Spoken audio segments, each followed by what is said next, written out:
Assalamualaikum warahmatullahi wabarakatuh. Kembali lagi dengan si Blonteng. Nah, jadi kali ini kita akan membahas tentang memahami posisi garis terhadap sumbu X dan sumbu Y. Jadi ini kita nggak perlu menghitung, kita hanya cukup mengamati suatu garis. Nah, kalian bisa buka buku cetak kalian di halaman 58. Dan langsung aja kita simak materinya. Nah, jadi kali ini kita akan membahas tentang posisi garis terhadap sumbu X dan sumbu Y. Nah, sebenarnya apa sih posisi garis itu? Iya, simak video ini sampai habis agar kalian paham. Nah, jadi untuk menentukan suatu garis lurus, kalian itu harus memiliki dua buah titik ya. Titik ini nanti apabila nanti kita hubungkan akan membentuk suatu garis nih. Contohnya nih. Nah, jadi dalam bidang koordinat itu minimal untuk membuat suatu garis itu memerlukan dua buah titik. Yang apabila dua titik itu nanti kita hubungkan satu sama lain akan membentuk suatu garis lurus. Contohnya ini. Jadi misalkan ini ibu buat garis atau ibu hubungkan, ini nanti akan membentuk suatu garis. Begitu pula yang ini. Kalau ibu tarik garis, ibu hubungkan, ini nanti akan membentuk suatu garis, gitu ya. Nah, terus apa hubungannya sih Bu garis-garis itu terhadap posisi sumbu X dan sumbu Y-nya? Oke, kita akan pelajari di next selanjutnya. Nah, posisi garis dalam bidang koordinat itu ada beberapa macam. Yang pertama itu ada sejajar, tegak lurus, dan memotong sumbu X dan sumbu Y. Agar lebih paham, kalian perhatikan gambar berikut. Nah, coba kalian perhatikan gambar berikut ya. Di sini ada gambar suatu garis yang berwarna biru. Di sini ada L1 sampai dengan L4 ya. Nah, misalnya pertanyaannya seperti ini. Bagaimana kedudukan garis L terhadap sumbu X? Nah, gimana dong? Tadi dalam bidang koordinat, suatu garis itu kedudukannya ada sejajar, kemudian ada tegak lurus, kemudian ada memotong sumbu X maupun sumbu Y. Kira-kira si garis L-nya ini kedudukannya apa terhadap sumbu X? Iya, jadi garis L itu kedudukannya adalah sejajar ya, sejajar dengan sumbu X. Kok bisa? Ya bisa dong, coba kalian perhatikan. Jadi si sumbu X dan si sumbu L itu garisnya sama ya. Intinya kalau garisnya nih mendatar sama seperti sumbu X, berarti dia itu artinya sejajar dengan sumbu X ya. Sejajar dengan sumbu X. Kemudian pasangannya dia itu selalu tegak lurus terhadap sumbu Y gitu. Jadi kedudukan garis L terhadap sumbu X itu adalah sejajar, dan kedudukan garis L terhadap sumbu Y itu adalah tegak lurus. Nih, tegak lurus ya. Dia itu membentuk sudut 90 derajat terhadap si sumbu Y-nya, ya kan?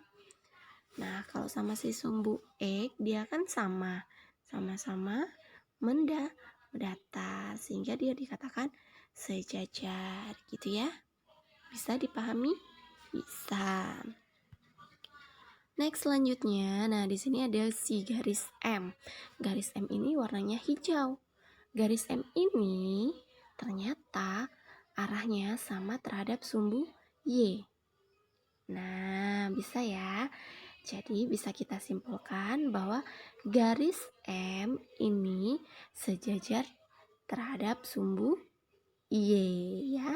Terhadap sumbu Y, dia kedudukannya adalah sejajar. Terus kalau kedudukannya terhadap sumbu X apa dong?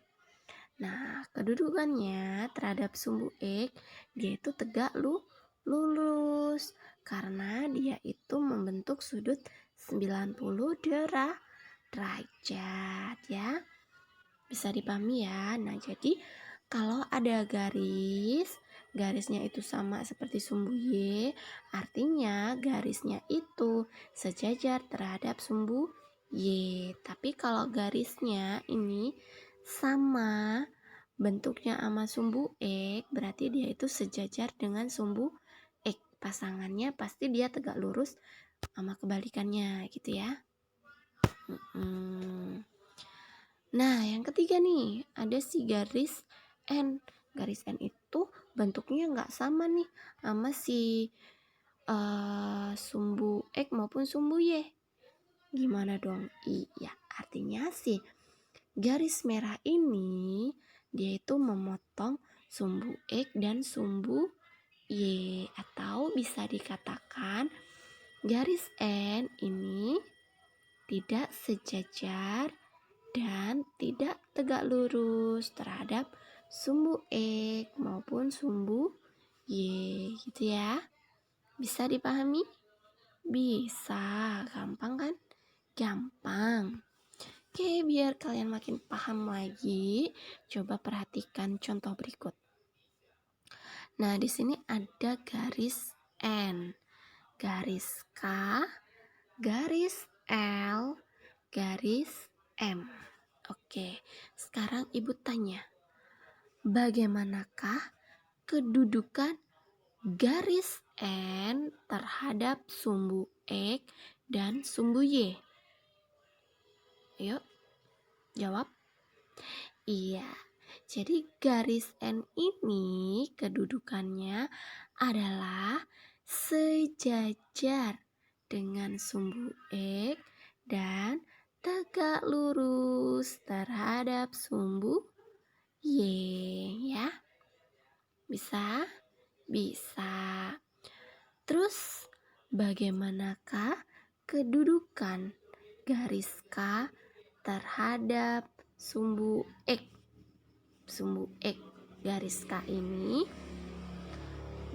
ini kedudukannya apa terhadap sumbu X? Sejajar atau tegak lurus? Iya, dia adalah tegak lurus nih ya. Tegak lurus ya. Oke, terus garis K ini kalau sama si sumbu Y-nya apa? Iya, dia sejajar, kan bentuknya sama ya, arahnya sama berdiri ya. Nah, bisa ya dipahami ya. Jadi garis K ini kedudukannya adalah tegak lurus terhadap sumbu X dan sejajar terhadap sumbu Y gitu. Kalau L-nya udah pasti dia itu sejajar dengan sumbu X dan tegak lurus terhadap sumbu Y. M-nya ini apa? Iya, dia memotong sumbu X dan sumbu Y, atau garis M ini tidak sejajar dan tidak tegak lurus terhadap sumbu X maupun sumbu Y gitu ya. Bisa dipahami? Bisa dong. Nah, itu tadi materi yang dapat Ibu sampaikan. Semoga materi ini dapat membantu kalian dalam mengerjakan tugas hari ini. See you. Ups, jangan lupa like, komen, dan subscribe ya. Ibu akhiri, wassalamualaikum warahmatullahi wabarakatuh. See you, salam si manis. Miau, miau, miau, miau.